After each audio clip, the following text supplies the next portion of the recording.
Welcome to another episode of BrandonJaneauShow. As you know, I am the host, BrandonJaneau, and like always on all podcast platforms, all right, BrandonJaneauShow. Social media platforms, Instagram, Threads, Real BrandonJaneauShow. That's REAL BrandonJaneauShow, man. Real BrandonJaneauShow. Go follow me on Instagram and Threads, the new Instagram and Threads username. I would appreciate it if you did. Facebook, still the same, the BrandonJaneauShow. TikTok's still the same, Brand New Show. Go follow me on all those social media platforms. I would appreciate it if you did. Really, where you go is the YouTube channel, man. Brand New Show YouTube channel. Um, yeah, man. Brand New Show YouTube channel, man. Go subscribe to the YouTube channel, man.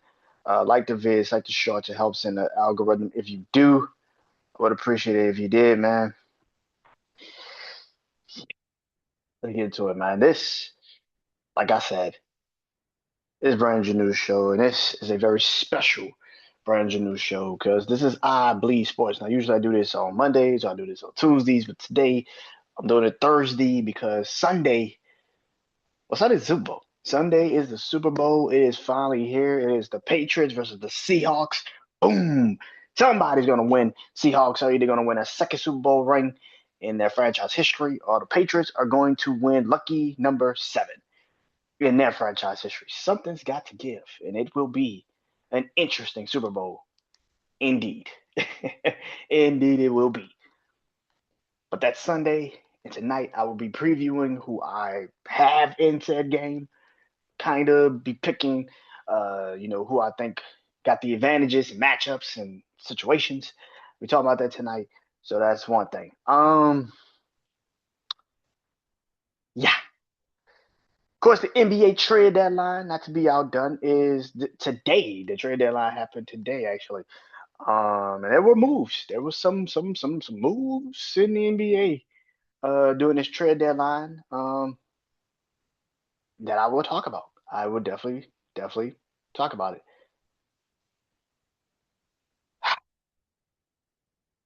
But let's start here. So Saturday night, Saturday night uh, was my birthday, which was pretty cool. It's a pretty cool birthday. Um, but I closed out that birthday. We're watching an incredible boxing event. Shakur Stevenson got in the ring and fought Teofimo Lopez. Teofimo at the time was only one loss on his leisure. Shakur was undefeated going up. Well, okay, he kind of still is in. Junior lightweight, but he's basically still a fucking lightweight. Um, and he beat Teofimo Lopez in said matchup Saturday, and it wasn't even close. It wasn't even severely close. I said for weeks that Teofimo Lopez, as much as I love Teofimo Lopez as a boxer, uh, I knew that it was going to be a hard fucking fight for him. I knew it was going to be a very difficult goddamn fight for him because Shakur is just different, man. That dude, like I said, bro, I rarely throw Floyd Mayweather's name out there in a boxing sense because as much as people could sit there and bitch moan and complain about Floyd, Floyd was different, bro. Floyd was fucking different, bro. He's one of the greatest to ever do it. Defensively savvy is one thing, man. That motherfucker is just different. Floyd was different, man, as a boxer. He was just different. And you're putting as good as Teofimo Lopez is. Don't get Saturday confused. I know a lot of people will sit there and talk down on Teofimo Lopez and say, see, this is why he's not great.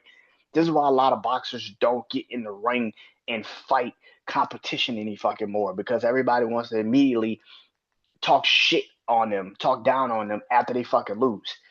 Bro, that does not change the fact that if Teofimo Lopez is not fighting Shakur Stevenson, he probably beats everybody's ass in said matchup. He beats the shit out of Ryan Garcia. He beats the shit out of Devin Haney. I've said this numerous times. Teofimo Lopez is the better boxer, but Shakur is just all around purely a better fucking boxer at this moment. He is defensively savvy, and I said this going into the fucking fight. Bro, you're gonna need Shakur to basically step out of his comfort zone. You're gonna have to force him to step out of it. And there's not too many boxers that forced Floyd Mayweather to step out of his comfort zone. I said this, once he settles in, like he did, once he settles in, it's damn near impenetrable. His defense is damn near impenetrable. You can't touch him. And that's basically what happened Saturday. Teofimo Lopez could not touch him. It doesn't look as crazy if you already know Shakur Stevenson was that fucking good. Like if you knew Shakur defensively was just that fucking savvy, it's not as crazy as people want to make it. No, it's not surprising at all that I am not surprised that Teofimo Lopez lost to Shakur. The way he lost to Shakur, I think a lot of people, like I said, I was on here saying this fight can go two ways. It can go Miguel Cotto and Floyd, where Miguel Cotto kind of got to Floyd a couple of times in that fight. He was definitely fucking Floyd up. He was a little bit aggressive, but once Floyd kind of settled in, he could kind of control the distance. He could kind of figure out where he was. He got what he needed, and he got out the fucking ring, and he won. He beat Miguel Cotto on points. I say it could go that way. I could go Juan Marquez.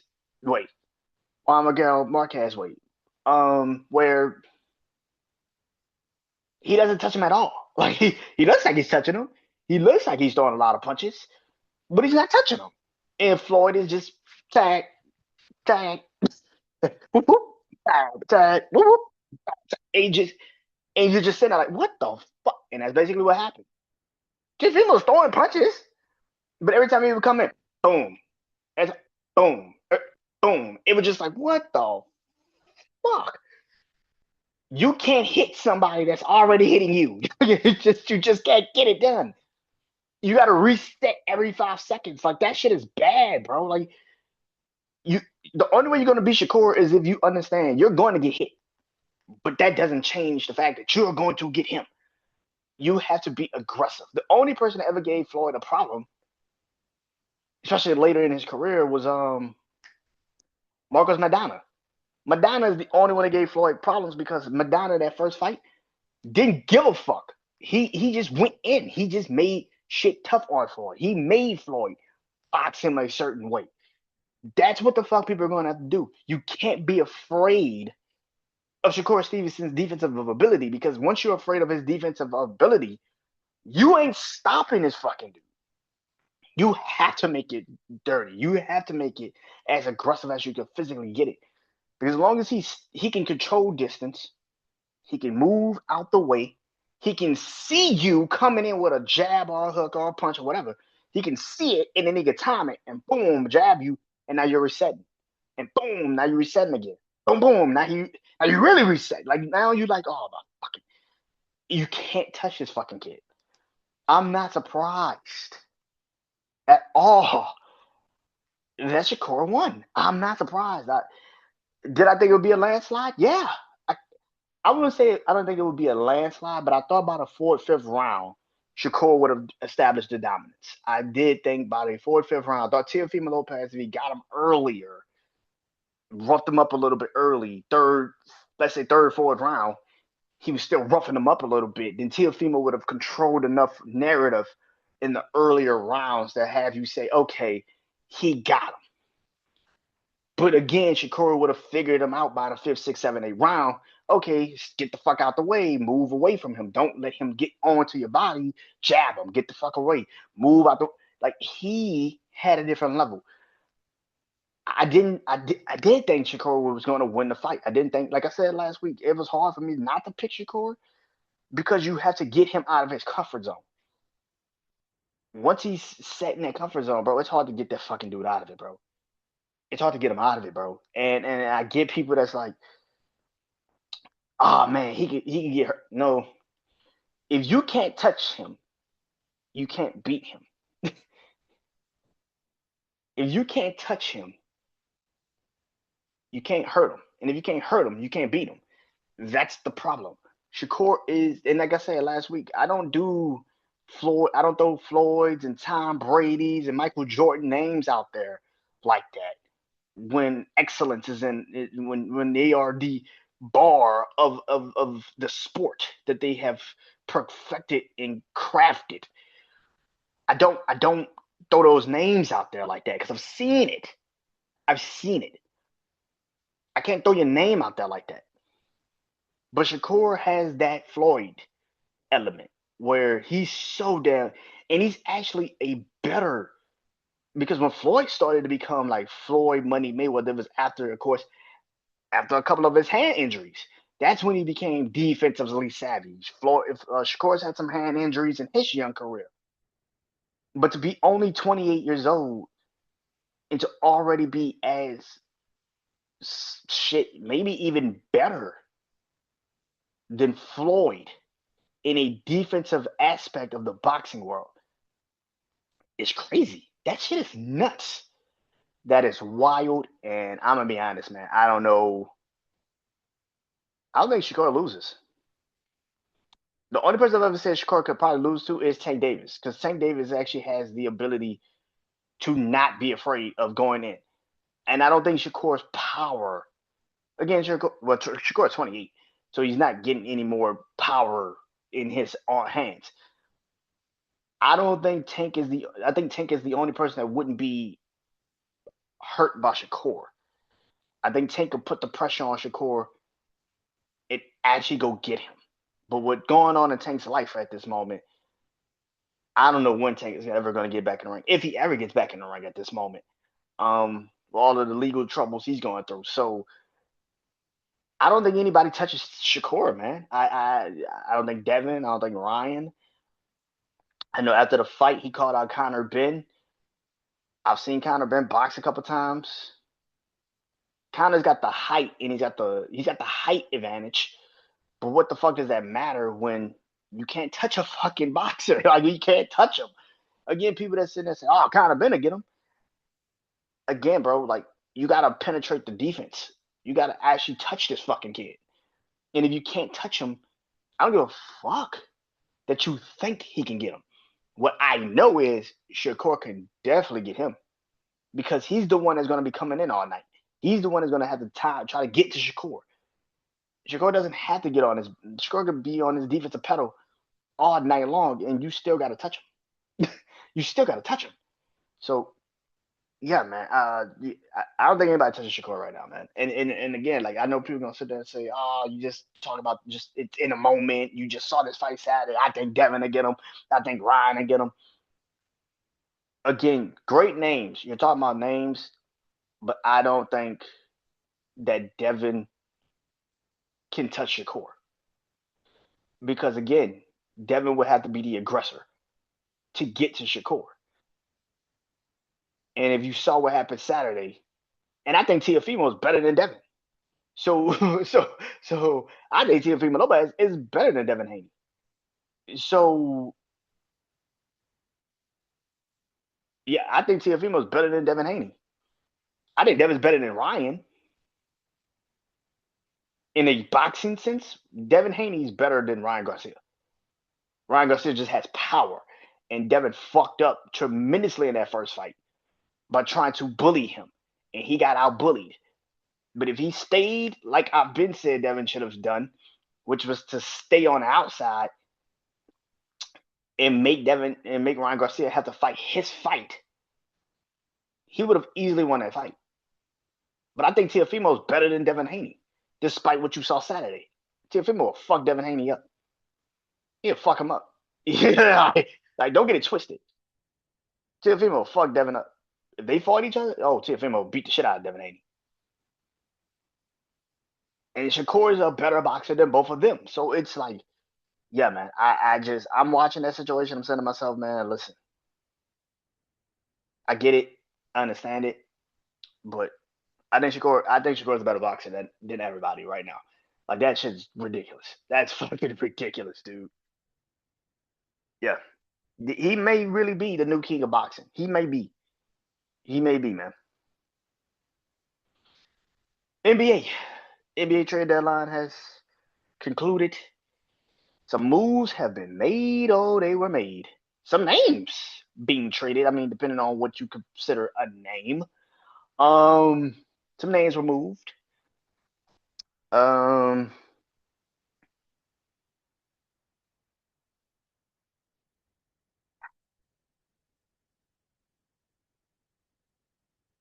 let's talk about this one. James Harden. James Harden has been traded from the Cavs to from the Clippers to the Cavaliers for Darius Garland, I think in a second round or some shit like that.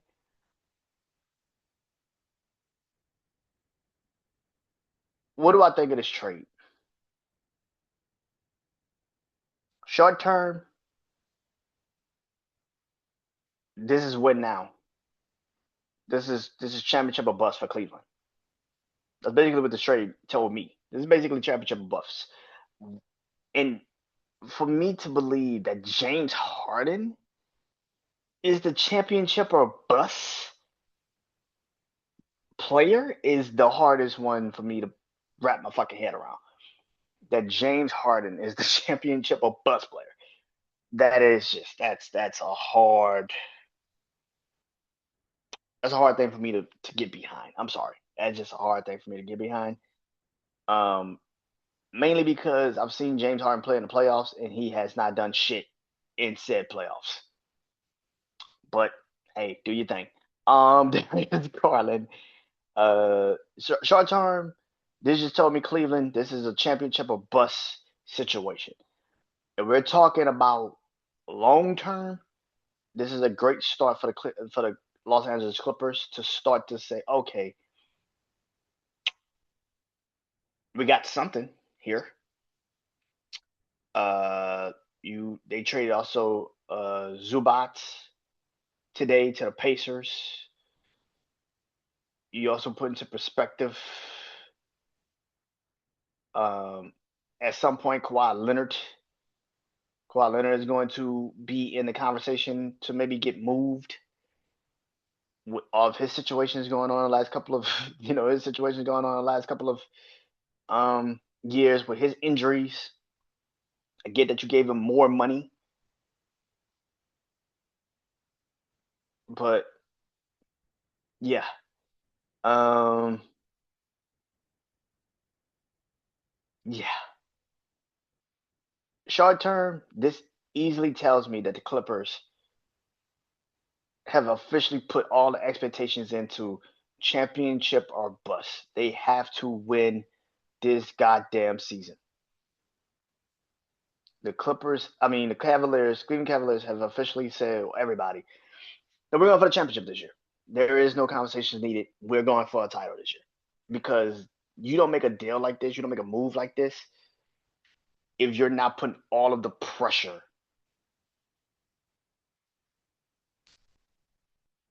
if you're not putting all of the pressure on, if you're not putting all of your pressure on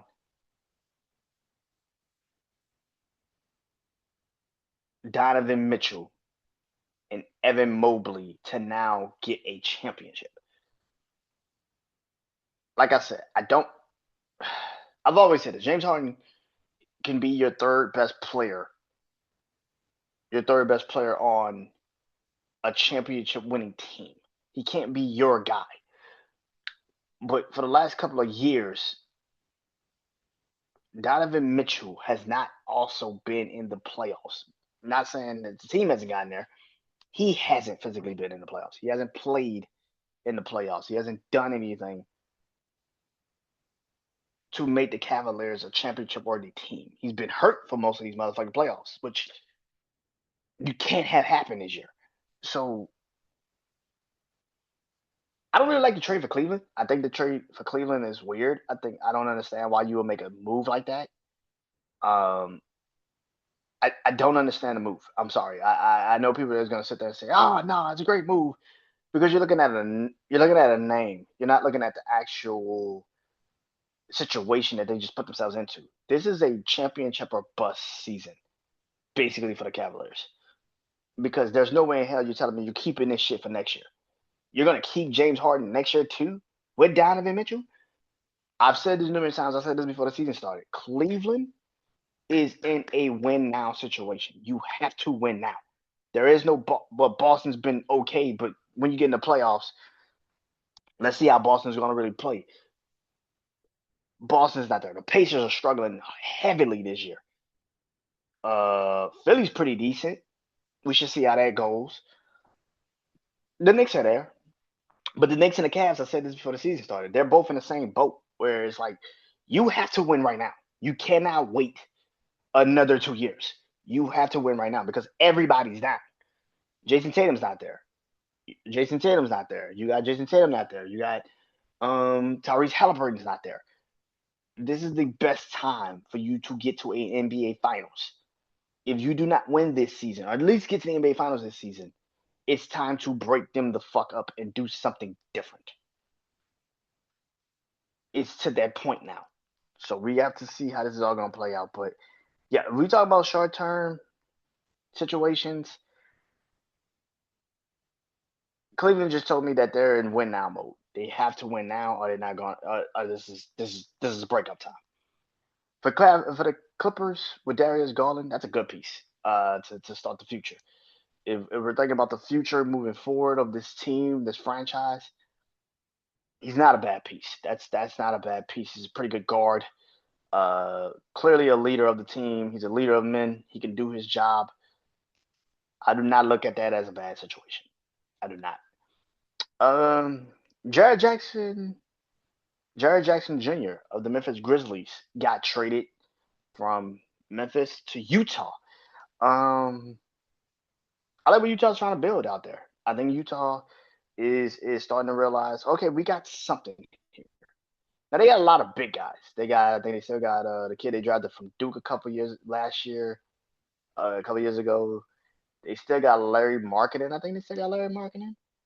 And they still got Larry Marketing. They got Ace Bailey, who they drafted this year. Um, yeah, they traded also. They got Lonzo Ball that they released him.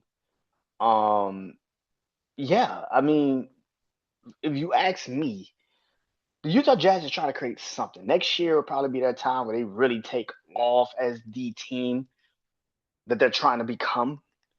But I think a lot of these teams are now starting to try to make moves for next year, not really in this year. Um, but the Utah Jazz is one. Like a couple of their moves. I saw Charlotte make a move to get Kobe White. Hey man, Charlotte's doing some damage this season, man. It's not like the Charlotte Hornets are not good this year. They're really good this year, man. Do I think they can get to NBA to get out the East? Hey man, the East is very open. I think a lot of people don't understand. The East is a very open um, conference. It's not like oh, it's the Knicks and it's the Celtics and it's the no. It's a very open conference. So anything is possible. I would not be surprised if the Charlotte Hornets could figure something out and get to the at least the Eastern Conference Finals. I know a lot of people think that's crazy to say, but LaMelo's having a great year. You got the kid from Duke that they drafted. You got Brandon Miller finally living up to his draft position, and then you add Kobe White. Yeah, I mean the Charlotte Hornets they got something. They got something in Charlotte. I know a lot of people don't want to hear that, but they got something in Charlotte, man. Um, I like Minnesota trade. I like getting dude from Chicago, a long athletic guard that can help Anthony Edwards on the perimeter. Um,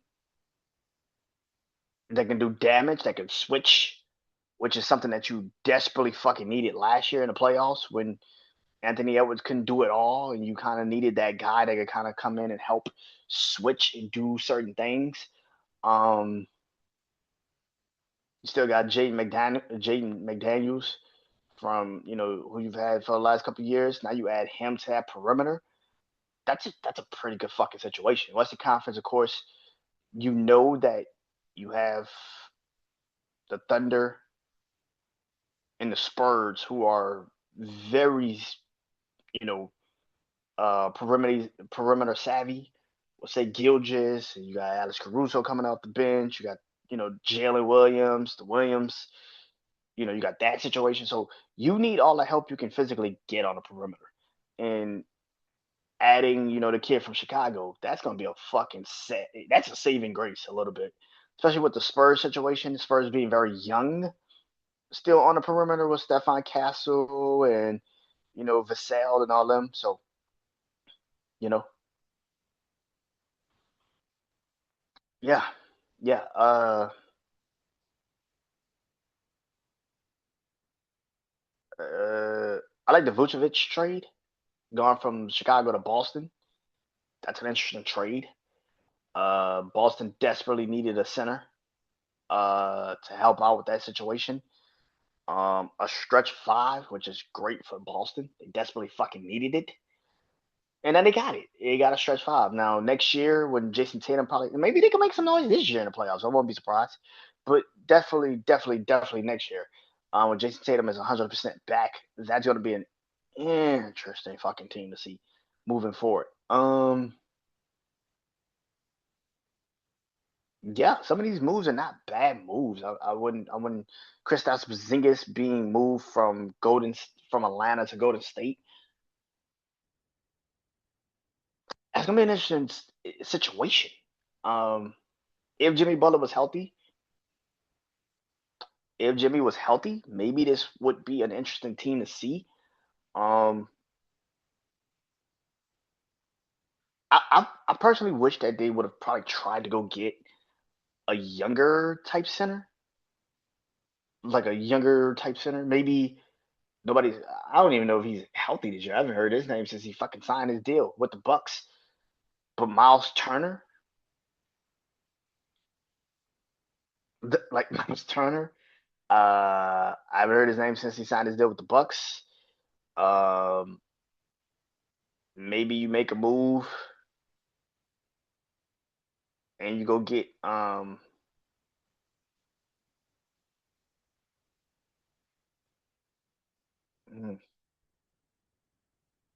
maybe you call Denver and probably get Vucevic. Not Vucevic. Jonas Valanciunas, who I mean I'm pretty sure he probably doesn't want to move from Denver to fucking Golden State at this moment, but hey, that's a move that I think if I was the Golden State Warriors, I would have tried to go get. Um, I like the Bulls moves. The Bulls have made some very interesting fucking moves. I like the Bulls moves.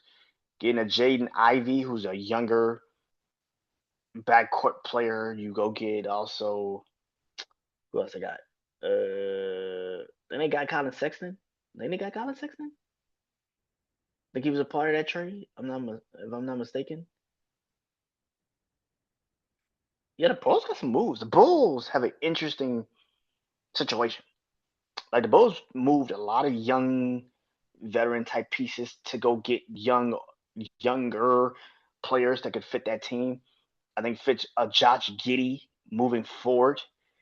Yeah, yeah. Um, I know a lot of people are gonna sit there and say, "What about how do you feel about the Anthony Davis move?" I guess. Um, I guess. Uh, yeah, I guess. Like the Anthony Davis trade isn't so crazy to me that I think a lot of people sit there and say, I think Anthony Davis. I'm gonna be honest. Once they drafted Cooper Flag this year, there was no reason for Anthony Davis to be on the team. And I know people would never admit that. You got Derek Lively. You got Daniel Gafford. There was no reason for Cooper Flag to be on the team. I mean, Anthony Davis to be on that team, especially with no Kyrie Irving. You still got Klay Thompson. That's a young team movement, and I think, and that's another name I'm shocked they didn't really actually get moved, which is Klay Thompson. Klay Thompson, I thought would have gotten moved. I thought Klay Thompson. I'm gonna be honest. I thought Klay Thompson would have been moved. There's some teams that probably need a shooter that they could have used him. I thought that, let's say, um, team in the West. I'm trying to think of a team in the West that could have definitely used the Klay Thompson. Um, Houston, Houston. Not saying that Houston doesn't have the pieces already, but adding a Klay Thompson with his veteran presence, a champion with Kevin Durant, who they've already played together before. I would not be surprised if Klay Thompson ended up in Houston. I know that's a crazy trade, but Klay Thompson getting moved to Houston would not have been wouldn't have been as nuts as people would have thought. Um, I'm shocked Klay Thompson is still in Dallas, to be honest with you. But Anthony Davis getting moved to Washington. I don't know what Washington's trying to do. I don't know. You make a move, you get Trey Young, and now you get Anthony Davis. This team will be interesting next year. I'll sit there and tell you that. Next year will be an interesting situation for Washington. Uh, when you have a Trey Young and Anthony Davis all together, let's see how this team will actually be. I think Anthony Davis gets moved before the offseason, though. I think during the offseason, I think Anthony Davis gets moved again because you already got Alex, kid you drafted last year, the number 2 pick. You already got him. I don't know where Anthony Davis fits in that situation. I can see Anthony Davis being moved in kind of like a move where they get a young piece back. It's not a crazy move where you sitting there like Anthony Davis got moved for who? It's more like, oh, okay, I can see why they moved him. I can see why they moved him for him. I can see it. I can see why they did it. Um, the one move everybody was waiting and anticipating was the Giannis move, and I didn't. I said this last week. I'll say it again. If I was Giannis, I would want out of Milwaukee. Now the problem that I said what it was, you had to have Milwaukee trade you. And I didn't see Milwaukee trading Giannis. I just didn't see it, especially not during the season. I didn't see them trading Giannis during the season because at the end of the day, he puts asses in seats, and you were not going to move him to now sit there and tell and admit that your ticket's about to get the fuck out the door. Like you, maybe during the off season, and even during the off season, it's going to take heaven and earth for the Milwaukee Bucks to get out their own way and trade Giannis onto the Kumpo. And that's where I think is that's a very interesting situation. A trade I actually do like a lot is the McClain trade. I like Philly trading McClain to the OKC Thunder, especially now knowing Shai Gilgeous-Alexander is going to be out for a little bit. That's an interesting trade. You drafted this kid literally last year, and you already moved him. Being in a system like OKC, that's an interesting trade. That's a very interesting trade. I'm looking forward to seeing how that trade is going to look. My Pelicans traded Jose Altuve. Jose Altuve, Lord of mercy. Jose Alvarado to New York, to the Knicks. That's an interesting trade. For the Knicks, you get one of the best steel defensive guards, on ball defenders as a guard.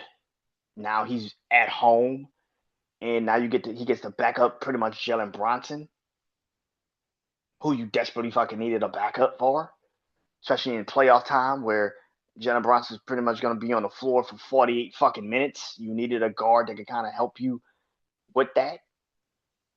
Yeah, that's not a bad trade. That's not a bad move at all. It's not a bad move at all.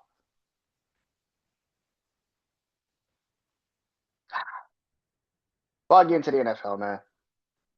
Trinidad Chambers, the amazing quarterback for the Ole Miss Rebels this past season.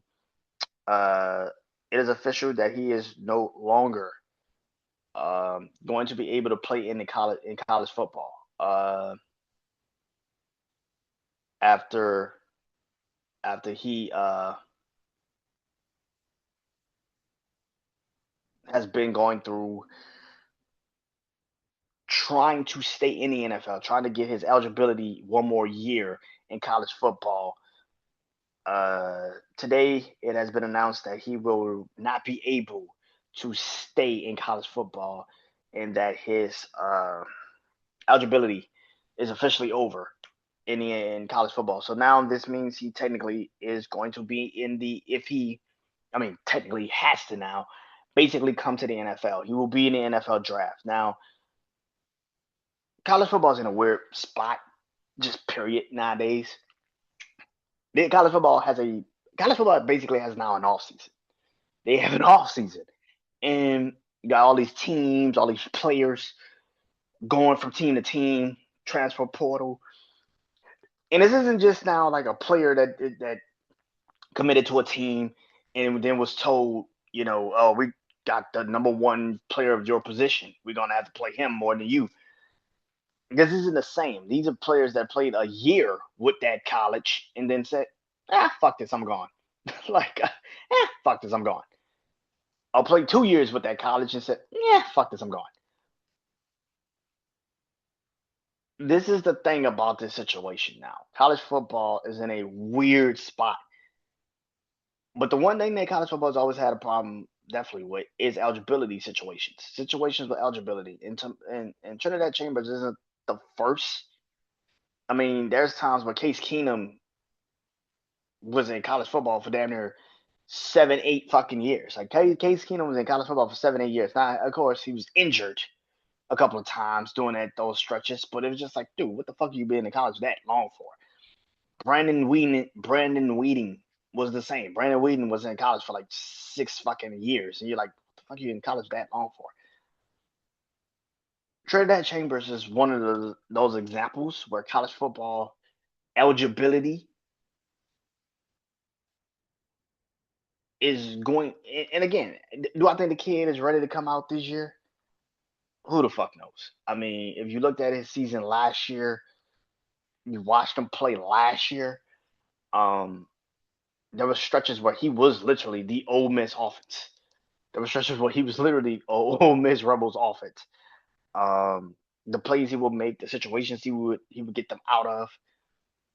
Is he ready to come to the NFL? Probably not. I mean, if he's fighting that hard to not come to the NFL, it's like he was fighting extremely hard to not come to the NFL, especially in this draft where he can somehow, some way end up in a good situation just because teams are fucking desperate, and he still was fighting his ass off to stay in college.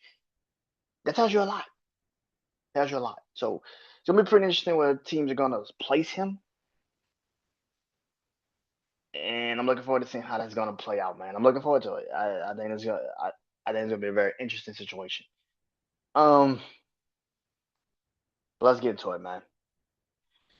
Super Bowl weekend is officially here. Patriots Seahawks is the Super Bowl.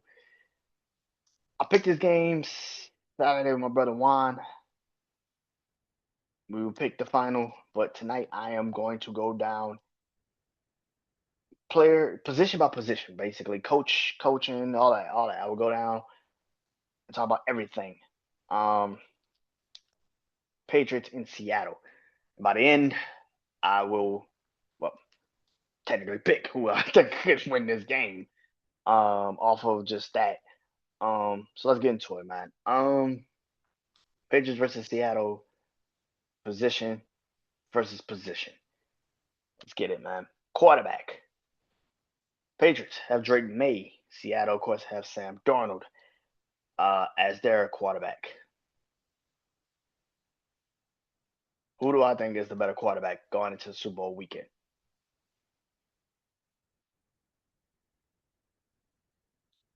I got Drake May. I got Drake May. I get it. Um, Sam Darnold is the first of his quarterback class to make it to a Super Bowl, and this is the quarterback class that had Baker Mayfield, Josh Allen, Lamar Jackson, Josh Rosen. For some apparent reason, people still throw Josh Rosen in there for some fucking apparent reason. I don't know why, but okay. Um,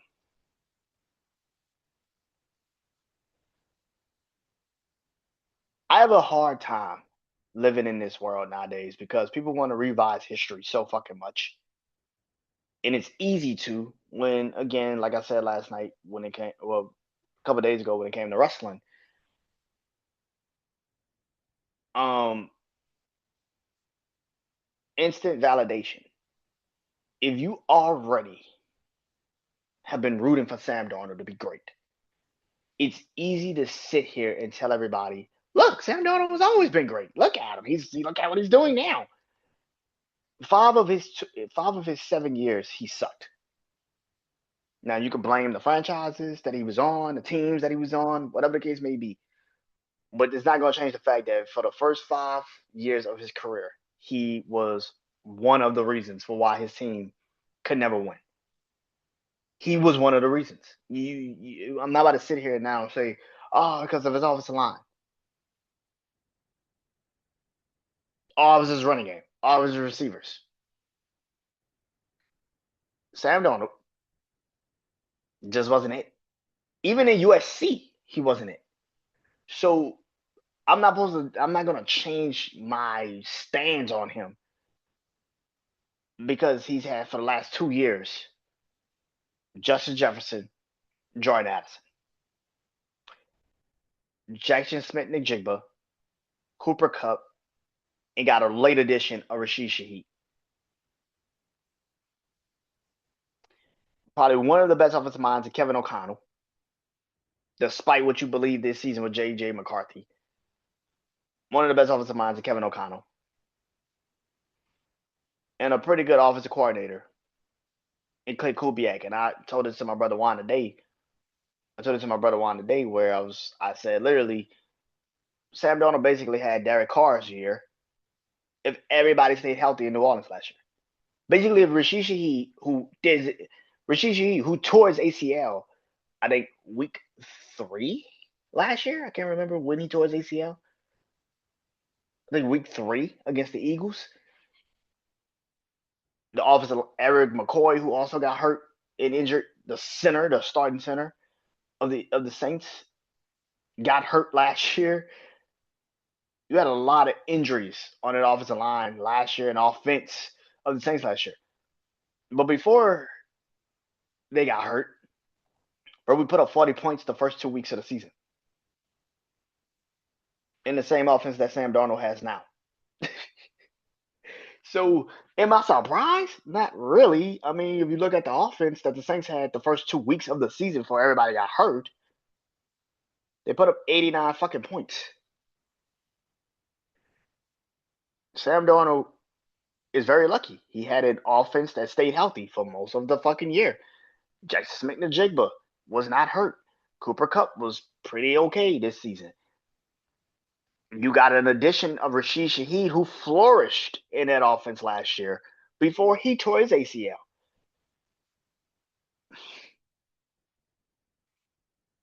And you had a healthy running game. You had a healthy offensive line. Nobody really got banged up to the point where they had to miss extensive amount of time. But Sam Darnold is still saying fucking Darnold. I'm not about to sit up here and now change my tone because he's Sam fucking Darnold. Hell, Derek Carr looked good in his offense. Derek Carr is retired now. You want me? Sam, bro, Sam Darnold looks good in his offense. Yeah. So did Derek Carr. Who the like? You, that's your measuring stick. That's your measuring stick. Derek Carr. That is why I'm sitting there and saying to people like, bro, he went from a Kevin O'Connell who had a pretty good offensive mind and has a pretty great offensive mind, and then you go to Clint Kubiak, who has basically everything given to him: a running game, a receiver, an offensive line. If you didn't succeed in this if you didn't succeed with this team, it would be fucking interesting. But it doesn't change the fact. Now, Drake May is only a second year quarterback. That offensive line for the Patriots is not fucking good. But I'm going off of what I've seen from Drake May in the last year and a half. The man is pretty fucking good. It's not like he can't fucking play at all. Drake May finds a way to win games, and that's something that a lot of these other quarterbacks cannot say. He finds ways to win games. When the game was getting tight in Denver, he did what he had to do to win the fucking game. That's what we're asking him to do Sunday. And if that is the case, I trust Drake May more than I trust Sam Darnold. That's facts. Running backs, Patriots versus Seahawks running backs.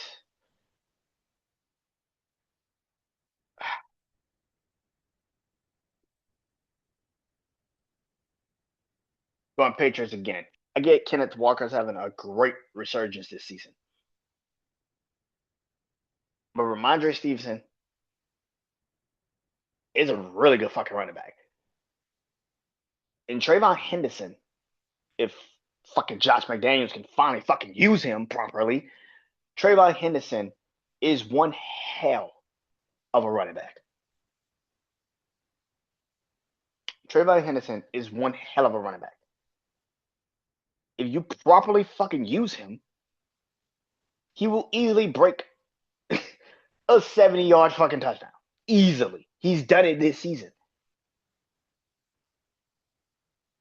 I like Kenneth Walker. I really do. When he's healthy. In this season, he's been very healthy. That is great. But it doesn't change the facts that two are better than one at this moment. And I like Ramondre Stevenson and Trayvon Henderson way more than I like Kenneth Walker. And the situation that he's having to go through in the situation. Now, basically, also, it goes into offensive line play, which I'll get to later. But if you ask me right now, I go with the Patriots running back game. Wide receivers. Patriots wide receivers versus Seattle's wide receivers. Patriots have, of course, Stephon Diggs, Mac Hollins, Kayshon Boutte, Kyle Williams, the rookie from Washington State. That is their wide receiver core. For Seattle, Jackson Smith-Njigba, Cooper Kupp, Rashid Shaheed.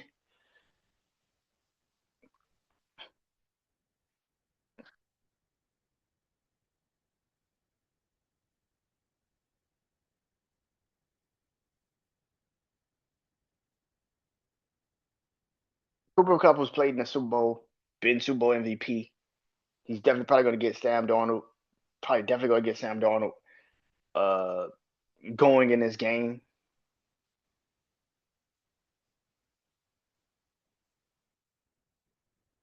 But I like the I like the versatility of the Patriots receivers. I do. I like the versatility of the Patriots receiver. As much as I love JSN and I love Rashid Shaheed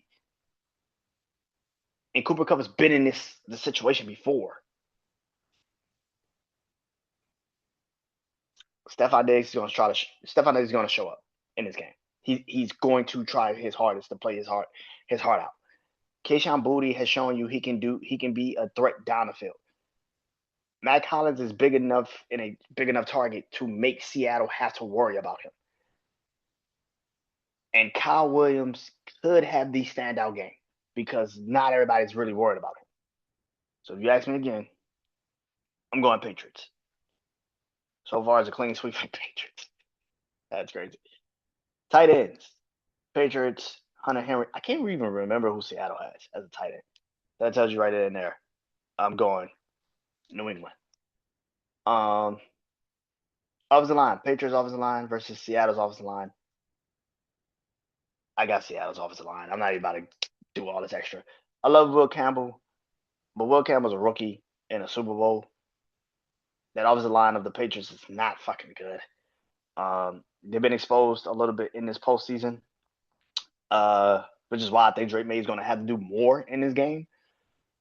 Um, Seattle's offensive line is better put together.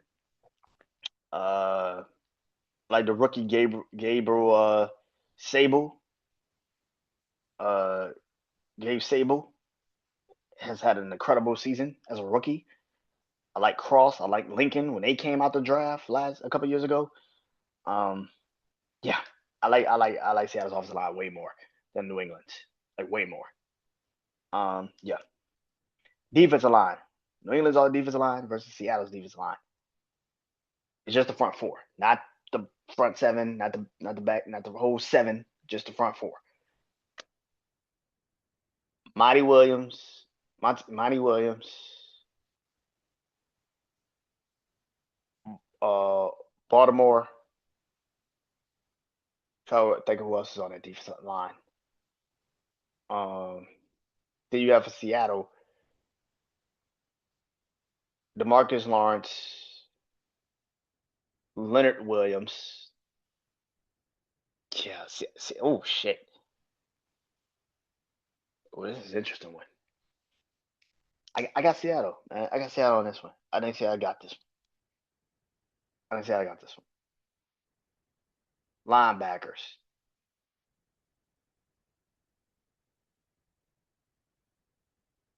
I gotta go Seattle again, man. Damn, Seattle's might get this one. Secondary. I like the kid from South Carolina that they drafted. Seattle. Uh, Woodley, Bryant. See, I got some fucking players on that secondary. For New England, Christian Gonzalez,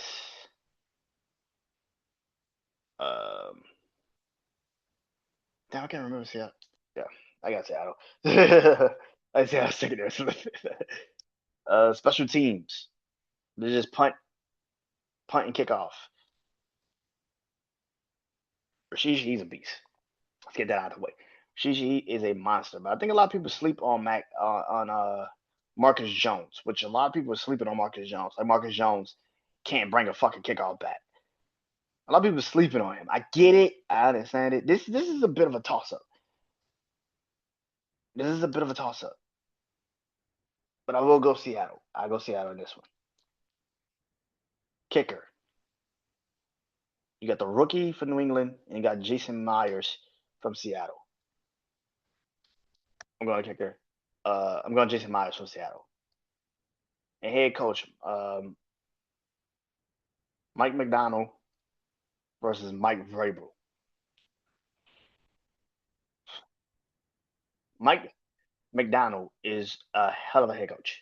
He's a hell of a defensive minded head coach. That defense takes after him. If you watch the Baltimore Ravens for the last couple of years, when he was the defensive coordinator there, you can tell they took his personality, they took what he was doing. Seattle is the same way. Seattle is exactly the same way with Mike McDonald. That defense is going to be hard to move the ball on. But Mike Vrabel has something. I don't know what it is. This is his first Super Bowl he's coaching in his entire career. This is the first time uh he's coaching in the Super Bowl. He's played in one. He's never coached in one, but this is the first time, and I'm gonna go with the experience of Mike Vrabel.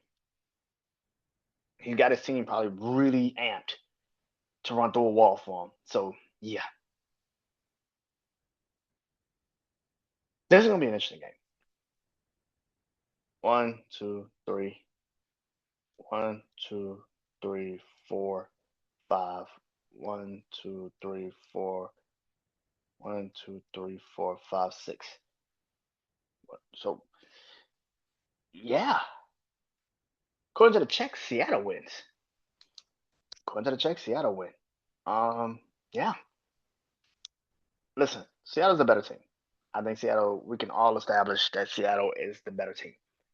I think Seattle is the better team than New England on paper. I think people have a hard time not understanding this. On paper, yeah, Seattle looks like try me and you're gonna find out. But New England is just as fucking good. And I think people do not give New England the proper respect and credit for shutting down the Chargers, the Texans, and the Broncos. And I get it. You basically played a team with no offensive line in two of those games. The Chargers have no offensive line. The Texans have no offensive line. You basically played against two teams that have no offensive lines and put their franchise quarterbacks in a peril. Like tremendously bad situations.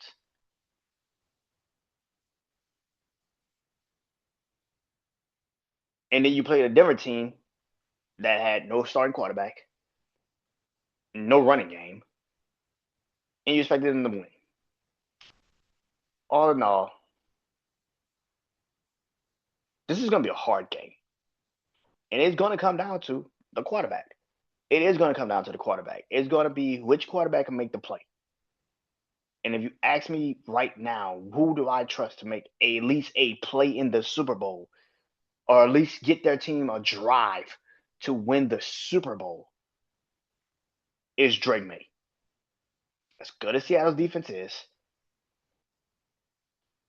I trust that Drake May can at least do enough. And I know I'm asking a second year fucking pro to go out there and do his job. But I've seen Sam Darnold a little bit too much in my time and in my life to know Sam Darnold saw ghosts in his career. And this is the team that gave him those ghosts that he saw. Again, I got time to change my mind before Saturday because that's when I pick the game. But if you ask me right now, I think it's going to be a very low scoring game. I think it's going to be very defensively savvy. I think it's going to be very defensively savvy. But if you ask me which quarterback do I trust in this moment, it's Drake May. It's Drake May. It's Drake May, man. And that's just the facts, man. So again, like I said, I'm not picking it, but if you ask me right now, which quarterback, game online, who y'all trust? Drake May.